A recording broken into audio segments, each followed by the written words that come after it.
The hallway reeked of iron and cheap cleaning detergent. The flickering light bulb above pulsed like it was breathing, and every beat of my heart echoed like a distant siren from the patrol car I'd left on the empty street. I went in first, protocol and instinct, weapon raised, flashlight carving a tunnel of light into the soundless apartment. And then I saw her, slumped on the cold floor, dress soaked in blood, her eyes locked on me as if I were a ghost she wished she'd never see again.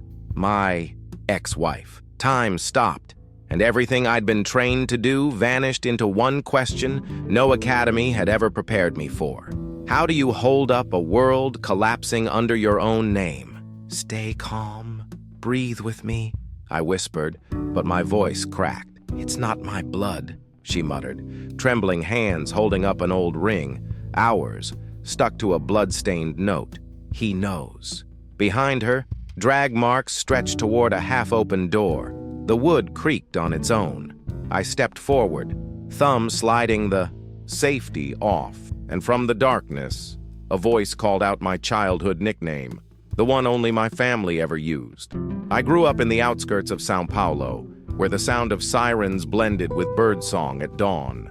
My father was a bus fare collector, a tough man with calloused hands, and my mother was a nurse who came home from night shifts with a uniform stained by stories she could never tell. In that world, I learned early that life wasn't divided into right and wrong, but into choices that left scars.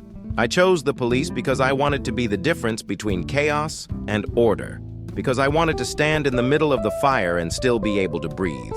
But every uniform carries weight, and mine came with cracks I rarely let my fellow officers see. I carry over 10 years of service, each case etched into fragments of memory that often wake before I do, forcing me to relive shots, screams, silences, and eyes I'll never forget. I've always been the type of cop who listens before pulling the trigger, and that has gotten me into trouble. Some said I was too soft, that I thought like a citizen when I should have thought like a soldier, but I could never turn off the human side, and that cost me people I loved. Among them, her, the woman I once chose to share my life with, who after years of fights, secrets, and silences, became just a distant name in my past. Our marriage ended like so many others do, not because there was no love, but because love became too small to survive the endless shifts, the sleepless nights, and the shadows I dragged home. I tried to be a man of principles, someone who stood on the line between justice and vengeance. But the truth is, every decision I made as a cop took something from me. I saw innocents fall, arrested men who looked like monsters, only to later discover they were just products of misery. And in every child's eyes that had lost their parents to violence, I saw the boy I once was, sitting on the porch waiting for my father to come back. That's why I held on so tightly to the idea of protecting others, because it felt like I was protecting that boy who never knew if the next day would be safe. But there's something I've never said out loud. Beneath the uniform, I've always feared losing myself to the very darkness I fought against. Afraid that the violence would shape me, that the blood I witnessed on others would stain me too. My ex-wife sensed it before I did. She said I came back different after every shift, as if I carried a piece of hell I didn't know where to put. I loved her, but I didn't listen. She left, and I was left with the feeling that I'd lost more than a wife. I'd lost the chance to stay whole. Now every time I put on the badge and strap on my weapon, I know I'm walking a razor's edge between being a guardian and becoming a prisoner of the very system I swore to fight.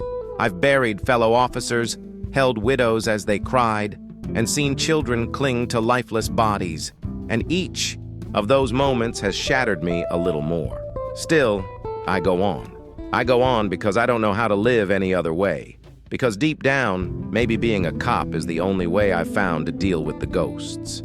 And then, that night, when I arrived first at the scene and saw my ex-wife covered in blood, every layer of training, every shield I'd built shattered like glass.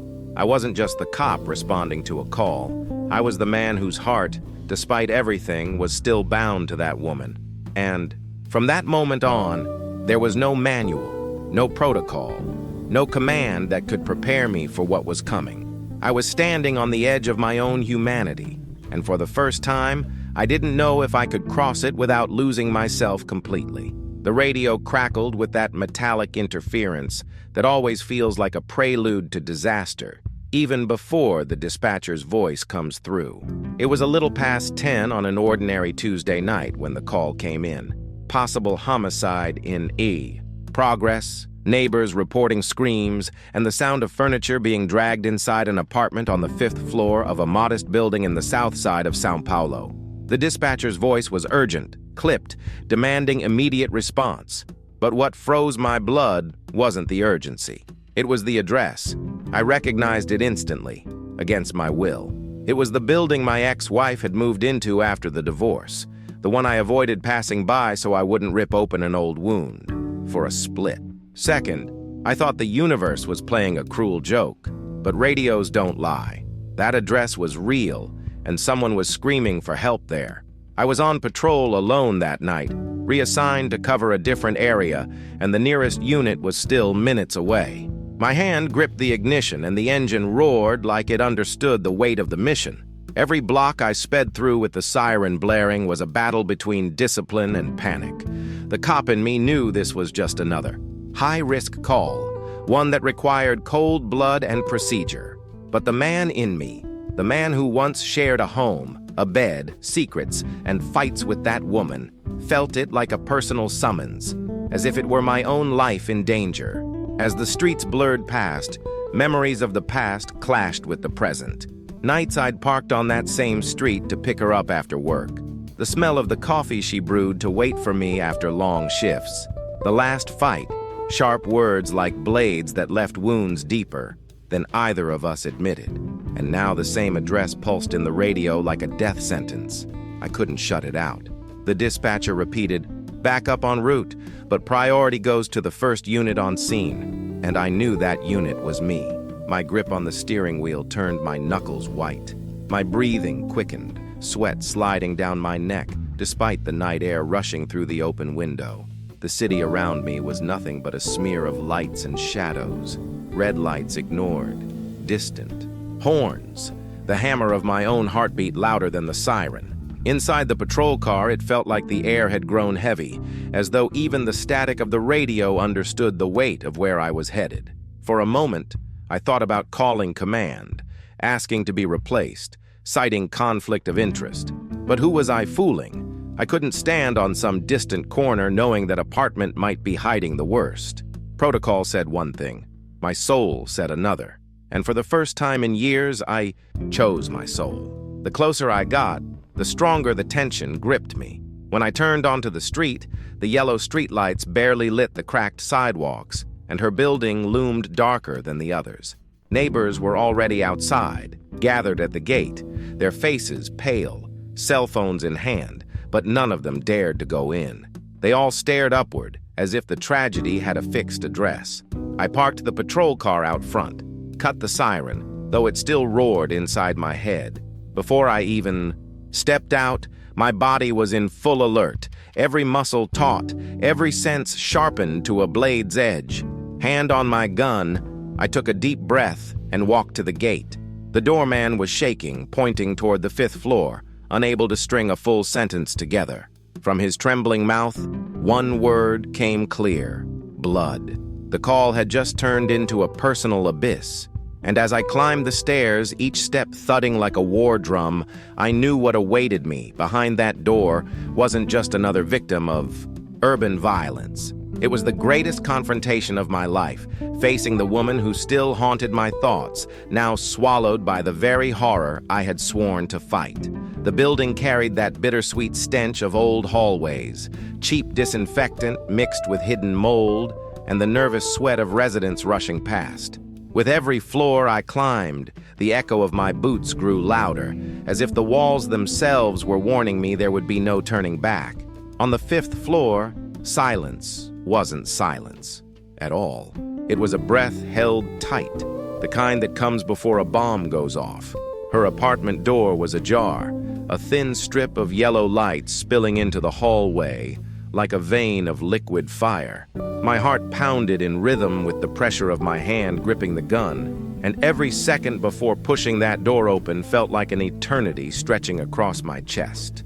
The neighbors kept their distance, whispering, some raising phones to record, their eyes wide as if watching a spectacle they couldn't comprehend. An older man tried to speak to me, but his voice broke, his hand trembling as he only pointed toward the door before backing away.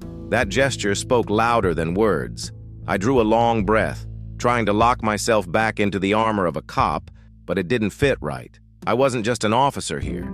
I was a man who knew every corner of that home, who had crossed that threshold countless times, not for tragedy, but to come back from work and be welcomed by a life that no longer existed. I nudged the door open carefully. The wood groaned like an omen, announcing the hell that awaited inside. The air hit me immediately, heavy, metallic, damp, with the unmistakable scent of blood. The living room was dim, the television on mute flashing a soccer game, as if the outside world had no idea time had stopped here. The sofa was overturned, cushions shredded, and drag marks scratched across the wooden floor, leading into the narrow hallway. Every detail screamed a story. Broken glass staining the carpet, crimson droplets spattered along the wall, a purse spilled open with papers scattered like someone had frantically searched for something. I cataloged everything automatically, but the weight behind it was far heavier than procedure. My eyes caught on small things that stabbed like shards of memory. The crooked picture frame I once helped her hang, the blue curtains she'd chosen after we separated. The past had been smeared over by violence, cruel and final. The silence wasn't whole. Somewhere deeper in the apartment came a faint, irregular sound. A broken breath, a muffled sob. My skin prickled. I steadied the gun, my steps deliberate but soft. The dispatcher's voice echoed in my mind. Possible homicide in progress, which meant the threat might still be alive, waiting for me in the dark. The hallway tightened around me, each step sinking into sticky stains that clung to the soles of my boots. A weak bulb flickered above, swinging slightly, casting shifting shadows that looked like figures retreating. I froze, listening to my heartbeat, to the air, to the weight of danger that wrapped itself around the apartment like a noose. Then I saw it. The bedroom door cracked open. A faint glow from a lamp seeped through, outlining the figure of someone sitting on the floor. Instinct surged. I knew the truth waited there, in that room, behind that flimsy piece of wood. I steadied my breathing, aligned the weapon, and kicked the door wider with my boot. The creak thundered through the apartment like judgment, and in that instant I knew. My first impression was not the whole picture. What lay inside wasn't just a crime scene, it was a sentence, one that would mark the rest of my life. The door swung open with a sharp crack, and the scene before me stole every breath from my lungs. The bedroom was torn apart, the bed sheets drenched, pillows scattered across the floor, crimson stains smeared on the walls like brush strokes from a deranged artist. At the center, my ex-wife was crumpled against the wall, her body folded in on itself, trembling hands pressed to her chest, her skin soaked in blood that clung to her like a grotesque cloak. For a moment, my knees buckled, and the man inside me nearly overwhelmed the cop. I wanted to rush to her, to hold her, but training pulled me back by the collar. Secure the scene first, then move. I swept the gun across the room, flashlight beams slicing the shadows, searching every corner with a soldier's instinct. The window was wide open, the curtains shivering in the night wind, but there was no sign of a fresh escape. Bloodied footprints led toward the bathroom, and my gut told me someone could still be hiding, waiting to ambush me. The tension was unbearable, every sound amplified. Even the soft click of my finger tightening against the trigger echoed like thunder in the silence. "Clara," I whispered before I realized it, her name cutting through my throat like broken glass. She lifted her eyes, glassy and hollow, and mouthed, "It's not mine. It's not my blood." Those words split me open. I wanted to believe her, but I couldn't ignore the possibility that she was both victim and suspect. I gestured firmly for her to stay put, though her legs barely held her. Breath tight, I edged toward the bathroom, each step landing on sticky stains that clung to the soles of my boots. The trail of blood ended at the door. I pressed the side of my gun against it, nudged it open with my boot, and in the reflection of the fogged mirror, I saw him. A man collapsed halfway into the bathtub, his torso carved with brutal wounds, his face mutilated beyond recognition. Blood trickled into the shallow pool at the bottom, red rivers cutting through the water. My stomach churned, but instinct took over. I cleared the corners, checked behind the curtain, behind the door. Nothing. Whoever had done this was gone. But then I saw it, on the tiled wall above the tub, smeared in blood like a signature, the same words from the note clutched in her hand. He knows. Heat surged up my spine like fire. Who was he? What exactly did he know? And why was my ex-wife at the center of this? I returned to her side. She was trying to crawl across the floor, eyes wild, searching mine for answers I didn't have. I knelt, keeping my weapon ready, and pressed a hand to her shoulder. "Clara, look at me. What happened here? Who did this?" But she only repeated the same broken mantra. He knows. He knows.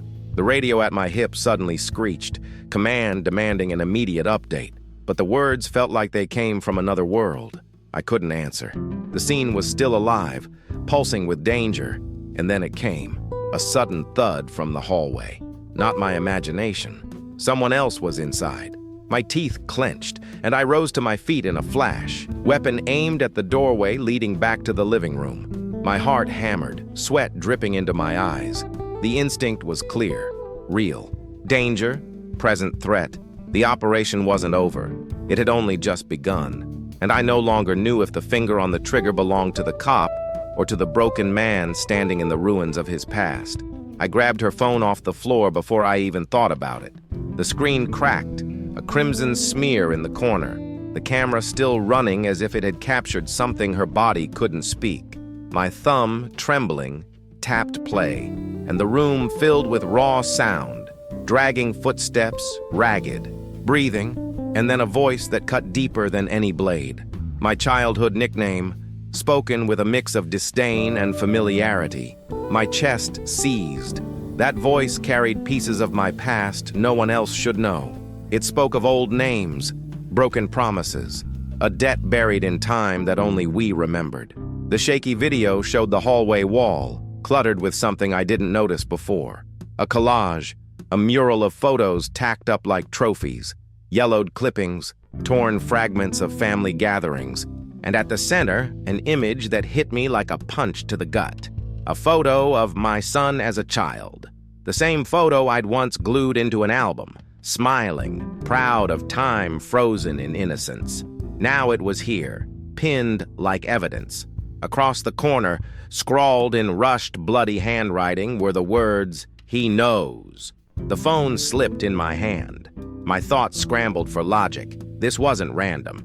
It wasn't a burglary gone wrong or a domestic dispute spiraled out of control. This was personal, too personal. Whoever staged this knew me, knew us. They had reached into the most intimate part of my life and pulled out the piece that still bled. Clara's hands trembled as she clutched the old ring, her voice stuttering the same words again and again. He knows. He knows. It was no longer just a phrase. It was a verdict. I searched her pockets for anything the attackers might have left, my gloves slick with the residue of that room, and found something that froze me in place. A small key, etched with the crest of a private school. A place I only knew from whispers in an old case file, the one connected to a missing child whose timeline matched my son's disappearance.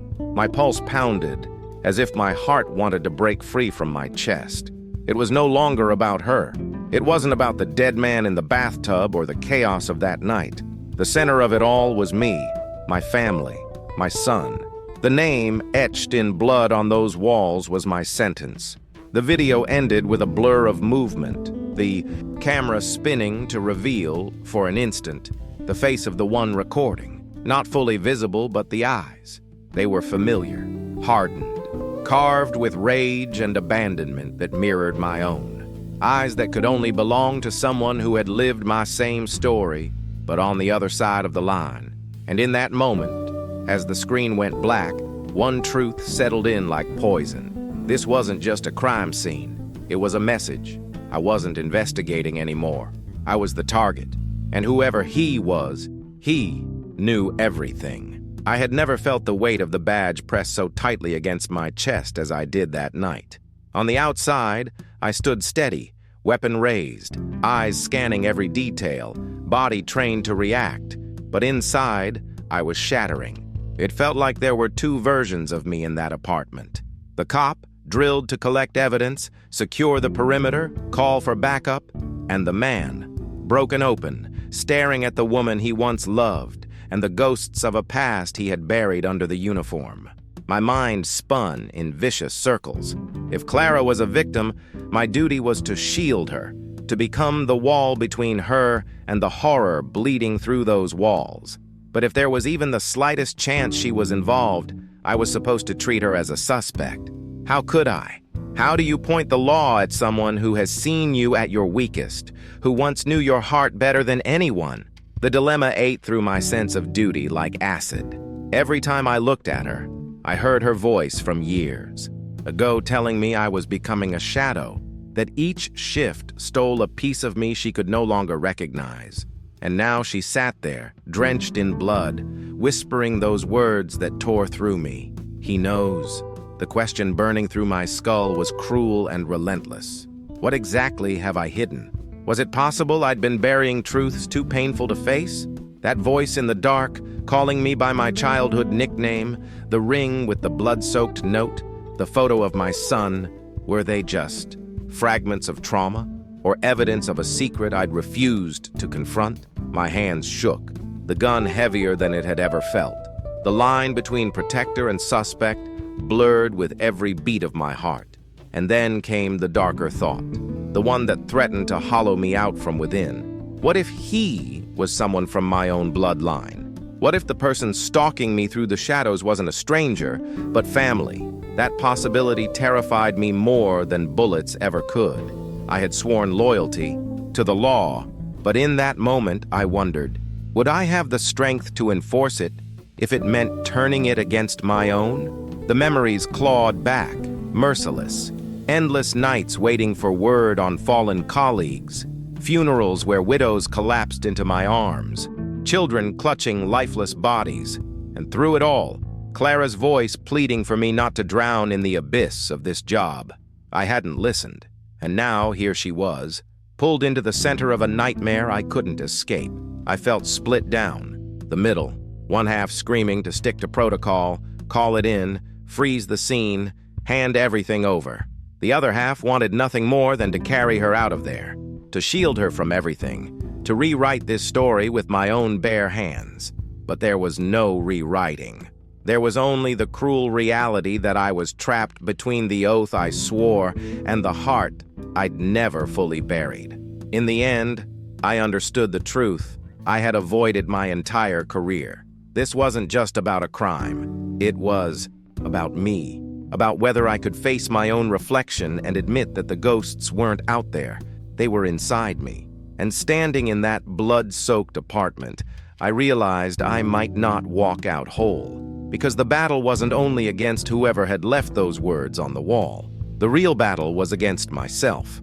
The radio crackled at my waist, demanding a status update. And for the first time that night, I realized the greatest danger wasn't what lurked in the dark halls. It was the war inside me. If I answered as a man, I'd fail as a cop. If I answered as a cop, I'd risk abandoning everything that tied me to her. I had to choose. My thumb hovered over the transmitter, trembling, and I made the call. I reported myself as the first unit on scene, confirmed a potential victim in shock, a dead male, traces of a third party, and, with a deep breath, admitted conflict of interest due to personal involvement. But I added what I knew was the truth. I will remain on site until backup arrives. It was my way of refusing to run from myself. The decision hit me like a hammer, setting everything else into motion. I shut off the radio and went back to Clara, keeping my weapon steady. I did what training demands when your own life feels like it's hanging by a thread. Control what you can. I checked her pulse, her breathing, her eyes with the beam of my flashlight. No visible wounds, just blood that wasn't hers. I pulled a clean sheet over her shoulders, propped her against the wall, positioned where I could still cover the room. I slipped on gloves, collected what I could without contaminating more. The note stuck to the ring, the strange key, and a spent casing half crushed near the bed that I hadn't noticed before. My mind logged every position, and then came the choice I couldn't undo. I decided to treat Clara as a victim, not a suspect. I knew some would call it reckless. I accepted the risk. Then the sound returned, louder this time. A thud in the hallway, careful steps, the kind made by someone who knew the apartment's layout. My sights snapped toward the door. There it was, the crossroads I had been avoiding. Wait for backup and risk losing the ghost haunting us, or push forward and possibly never return. The mural of my son's photo, the bloodied words, "He knows," smeared across the bathroom wall, the whisper of my childhood nickname in the dark. None of it gave me a choice. This wasn't random. This was a hunt. And the only way to fight a hunter was to break the pattern. I had to act. I crouched beside Clara, gave her clipped instructions in a low voice, forcing her eyes to lock with mine. Keep the phone in your hand, screen locked. If you hear my name, don't answer. If anyone comes in, scream fire out the window. Backup is coming. She nodded, clutching at the thin thread of safety I could give. I pulled the door nearly shut, leaving just enough gap to cast a shadow that might trick whoever was watching. Then I slipped into the hallway, weapon high. My body pressed to the wall, each step silent, my ears sorting real danger from the noise in my head. The living room curtains swayed, but the draft didn't match. The air was moving from the service area. I slid closer, avoiding the window's glow, and spotted it. The narrow casement window ajar, a bloody sneaker print smudged across the ledge. I leaned out. 2 stories below, a shadow sprinted across the rooftop of the adjoining block. Fast, confident, certain no one would follow. That was the moment. I could have frozen the scene, sealed it, waited, but then everything, the photo, the note, the voice, would be swallowed in red tape. I holstered the flashlight, activated my phone's camera, clipped it to my vest, recording whatever came next. If I didn't make it, at least the truth would. Then, instead of going down, I went up. Because those who run expect you to follow their trail. I would break it. I killed the hallway lights for 3 seconds, forcing anyone ahead to recalibrate their eyes. Climbed 2 flights, heart pounding like a drum inside my ribs, until I reached the rooftop hatch. The door had a cardboard wedge keeping it from shutting fully. An old trick, one used by someone who came and went often. I pushed it open. Cold night air hit me, thick with rain and concrete dust. The city sprawled beneath, restless and alive, but my world narrowed to the fresh shoe print glistening in the rooftop gravel. And right there, staring into the vast, dark, I understood. This was the instant that would divide my life into before and after. I could stay safe, obedient, and let the system bury the truth in procedure. Or I could leap, reckless, after the shadow who had ripped open my past. I chose to run. Gun steady, ghosts raging inside me, I hurled myself across the gap between rooftops. For the first time that night, the uniform fit again. Not because I felt protected, but because I finally had a target. I wouldn't let him write the ending of my story. I ran across the rooftop, each loose stone grinding under my boots, every stride cutting into my lungs. For a moment, I thought I could catch the shadow ahead of me, until it vanished between ventilation shafts like smoke dissolving into the night. I leapt back down toward the street, but the roof gave a loud crack beneath my weight. A tile snapped, the noise shattering the silence below, and I heard a neighbor scream. It was as if someone had rung a bell announcing that the hunt was on. Minutes later, the reinforcements arrived in force. 2 patrol cars, a tactical unit, and the forensic van tearing through the quiet dawn. The scene turned into a whirlwind of voices and procedures. Officers fanned out, surrounding the building. Neighbors clustered outside like spectators. The commander came striding in, sharp and impatient, demanding a briefing. I forced my voice steady, delivering the facts. Victim in shock, 1 deceased male, evidence of third-party involvement, pursuit attempt on the rooftops. My words were clipped and professional, but inside, guilt pulsed like a second heartbeat. Forensics swarmed the apartment with mechanical precision. Cameras flashed, markers were laid out, samples bagged. One technician lifted the blood-soaked note with stainless steel tweezers, sealing it like an artifact. Another collected Clara's phone, locking it away for analysis. Even the audio I'd recorded from my vest was downloaded, tagged, and logged. On paper, the case was already beginning to take shape. Clean, systematic. But beneath it all, the truth was far messier. The first consequence hit me in human form. Clara, wrapped in a gray blanket, was carried into an ambulance. She was unhurt physically, but paralyzed by shock. In the corridor, the neighbors whispered and speculated, weaving their own stories about us. Some hinted at old fights, others at betrayal. The local press, faster than procedure itself, started spreading the headline before dawn. Cop's ex-wife found covered in blood. My name began circulating on neighborhood chats before I even left the scene. Then came the weight of command. I was called in, questioned about every decision I made, why I stayed despite the personal link, why I pursued alone, why I recorded with my own phone. Every choice became a point in a possible inquiry. Some colleagues looked at me with respect, others with quiet suspicion. Loyalty was tested in silence. One sergeant I'd worked alongside for a decade handed me a bandage and gripped my shoulder, wordless support in the storm. But I knew, once my report hit the chain of command, my conduct would be dissected with cold eyes. Conflict of interest would be printed in black and white beside my name. The personal blow was sharper. For the first time, I wasn't just a cop at a crime scene. I was part of the investigation itself, straddling the thin line between witness and suspect.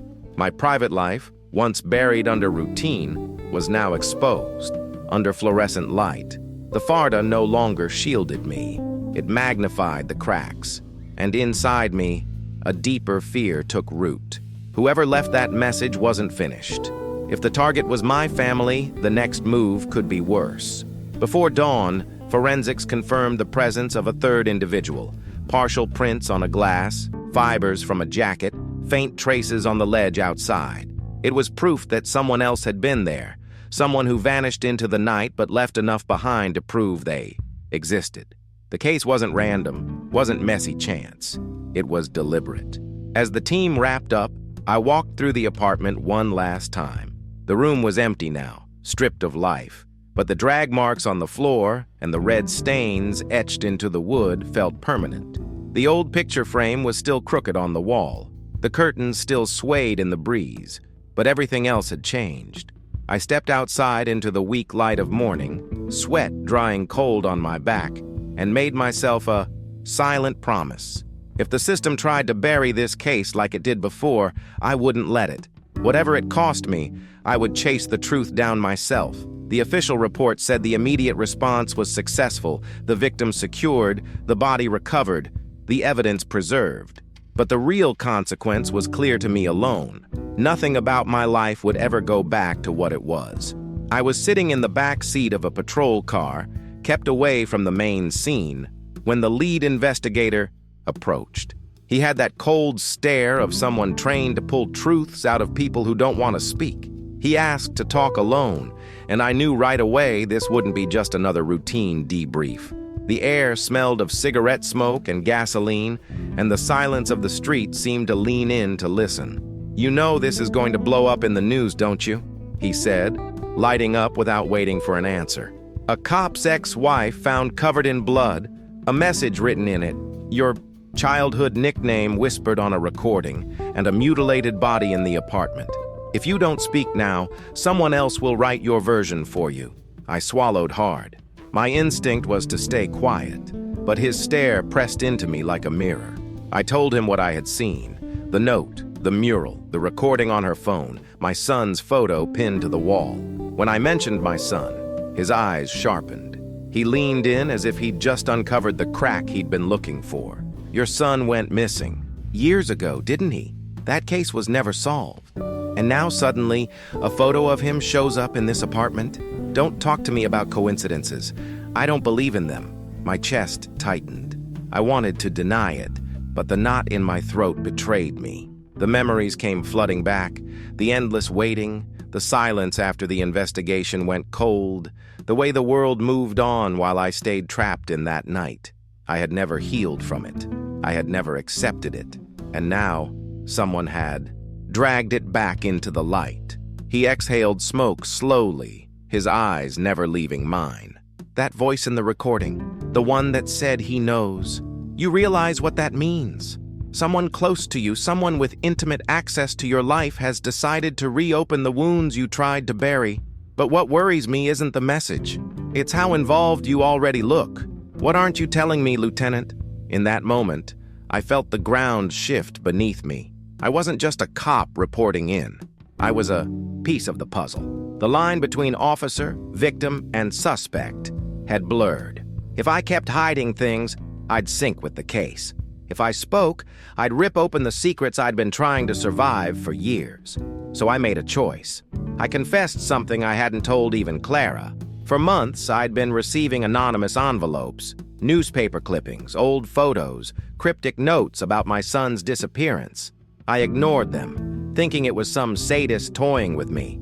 But after tonight, I couldn't deny it anymore. Someone had been laying the groundwork for this, carefully, patiently, pulling me toward this moment. The investigator flicked his cigarette to the ground, his voice low, almost like a whisper. Then this isn't about her. It's about you, about what was left unresolved. And if that's true, you're not working a case anymore. You're the center of it. That conversation changed everything. I stopped being just the cop who arrived first at a crime scene. I became the key to an enigma where my past, my present, and the shadow of someone who knew every detail of my life collided. And the most terrifying thought of all was this: maybe that shadow wasn't a stranger at all. Maybe it was someone who once called me family. The following night stretched longer than any I had ever lived. Sleep never came. Only the echo of the investigator's words, reverberating in my head like gunshots that refused to fade. For the first time in years of service, I realized there was no clear border between the cop I pretended to be and the man I kept buried beneath the uniform. This case wasn't just another entry in the endless chain of violent calls the city spat out every day. It was a mirror, forcing me to see every fracture I had ignored in myself. Flat on the stiff barracks mattress, I stared at the stained ceiling and thought about the boy I used to be. About my father, who worked himself to death before seeing me rise in the ranks. About my mother, who always begged me not to become another man hardened by the streets. About Clara, who tried to pull me back from the abyss long before I surrendered to it. And above all, about my son, the hole he left, the absence that became the greatest prison I have ever known. That mural with his photo, the blood-soaked note, the voice in the dark calling my childhood name, it was all a single message. You can't run from who you are. That night, I understood something brutal. My whole life had been built on walls of silence.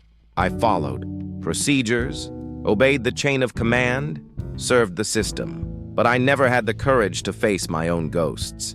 Now those ghosts had eyes, hands, and a voice. They weren't haunting me anymore. They were hunting me. And strangely, part of me felt a twisted relief. At least now the truth had a chance to surface, even if it destroyed me. The change began there. I realized I couldn't keep living as two people, the cop who chased criminals and the man who fled from pain. I had to be one whole, even if that meant bleeding openly. That night stripped away the illusion that I could keep duty and heart apart. We are made of the same scars we try to hide. And the greatest fear I carried wasn't losing the badge, or the credibility, or even my career.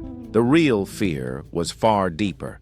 Discovering that I had failed as a father, as a husband, as a man. That my son's disappearance wasn't just the cruelty of fate or crime, but also the price of my absence, of my obsession with protecting everyone except my own family. That thought burned through me, but in its fire came clarity. I couldn't keep avoiding the truth. Whatever it was, I had to face it. something inside me shifted. The blind anger that had driven me gave way to a colder determination. I knew from that moment on I wouldn't wait around for answers buried in reports or buried in red tape. If the system couldn't solve it back then, I would hunt it down now, no matter the cost. But I also learned a bitter truth. I could no longer hide behind the badge to excuse my choices. Every step I took from here on out would have to be owned not just as a cop, but as a man seeking redemption. This wasn't just about justice anymore. It was about reclaiming the broken pieces of myself. I looked down at my calloused hands and thought of everything they had held. Weapons, cuffs, embraces, coffins, and still, despite all the weight, they were capable of holding something greater, the chance to rewrite my story. That night, I stopped being just another officer in uniform. I became a man on a journey to uncover the truth about the crime, about my son, and about myself. And I knew that by the end of it, I wouldn't be the same. Maybe I'd be more broken, maybe more whole, but definitely changed forever. Dawn finally cracked the night open, a pale gray light spilling across the city. And by then the crime scene had been transformed into a patchwork of yellow tape, weary forensic techs, and journalists circling like vultures. From a technical standpoint, the operation was finished. Body removed, evidence collected, statements recorded, apartment sealed. But for me, it was anything but an ending. It was just a pause, a comma in the middle of a sentence that hadn't reached its point yet. Outside, I watched Clara being escorted into an ambulance, wrapped in a dull blanket that covered the dried blood still clinging to her skin. She didn't look back, but I knew her mind was still trapped in that room, replaying the horror, whispering those words that had carved themselves into me. He knows. Around us, neighbors drifted back to their routines, as if the night's violence was just another story swallowed by the city. For them, the occurrence ended at the gate. For me, it was only the beginning of a descent I couldn't escape. The initial report was written with the cold precision of bureaucracy. First responding officer found potential victim in shock, one deceased male, signs of third-party involvement, message, written in blood. Case transferred to homicide division. Neat, concise. But no words on that page could capture the truth. My involvement wasn't procedural, it was personal. At headquarters, the news I had expected arrived. I was temporarily removed from frontline duty until the internal review determined if my actions were proper. No direct accusation, but suspicion hovered in every hallway. It was in the silence of colleagues who avoided my eyes, in the pauses before they greeted me. On paper, I was still part of the team. In reality, I was already marked. Still, by protocol, everything was complete. Forensics secured, backup deployed, victim treated, body under custody of the medical examiner. The file bore the stamp, closed, referred. Officially, the occurrence was concluded, but inside me, nothing had closed. The shadow that left the message on the wall was still free. The photo of my son still burned in my hand like a live ember. As I signed the paperwork, the lead investigator repeated what had already become etched into me. This isn't about her, it's about you. I walked out of headquarters with a folder tucked under my arm and a weight heavier than the bulletproof vest on my chest. For the institution, the case was handed off. For me, it had just broken open. The city outside pulsed back to life.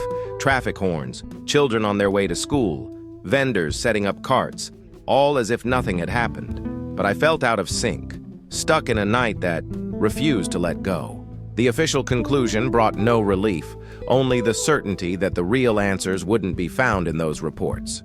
I stood by the patrol car, folder on the seat, and knew deep down I had two paths: trust the system that had already failed me once, or follow the trail myself, even if it meant burning bridges and breaking rules. The papers said the occurrence was over, but I knew better. For me, the war had only just begun. Time has passed, but that night never really ended. Every call since then has carried its echoes. Sirens that sound like distant screams, hallways that reek of blood even when clean, eyes of victims that blur into Clara's.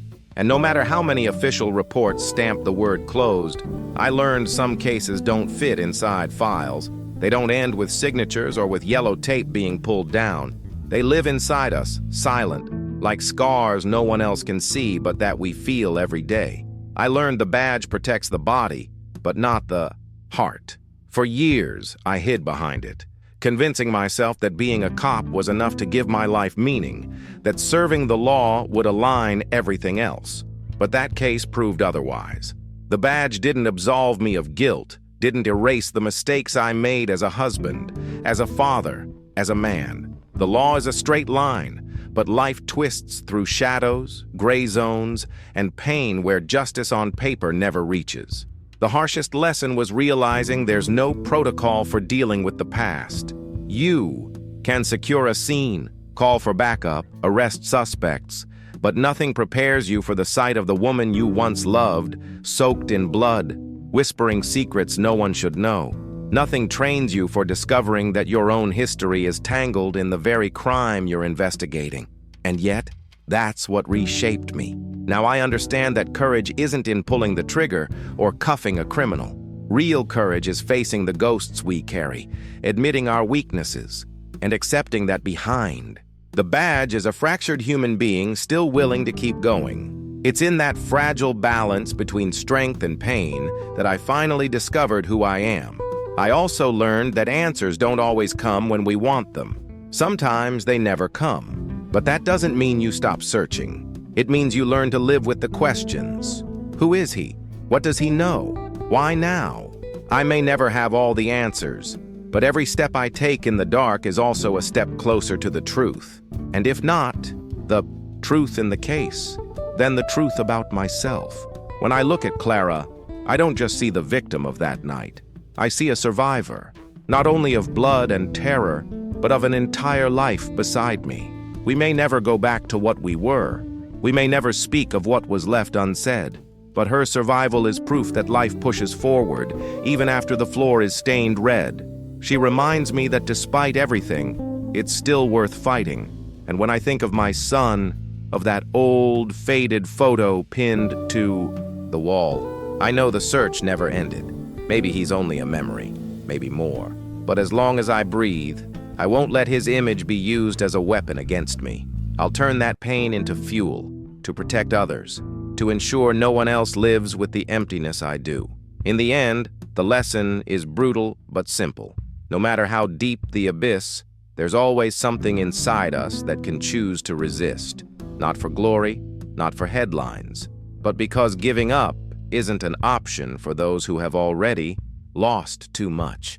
And so I keep going, scarred, doubtful, afraid, but moving forward. Because if life insists on confronting me with my own failures, then the only choice I have left is to face them. And if along the way I manage to save even one life, then everything will have been worth it. Now, to you who's listening, subscribe to the channel, share this story, and tell me in the comments which part struck you the most. Because in the end, it's not just about what I lived, it's about what you take from it.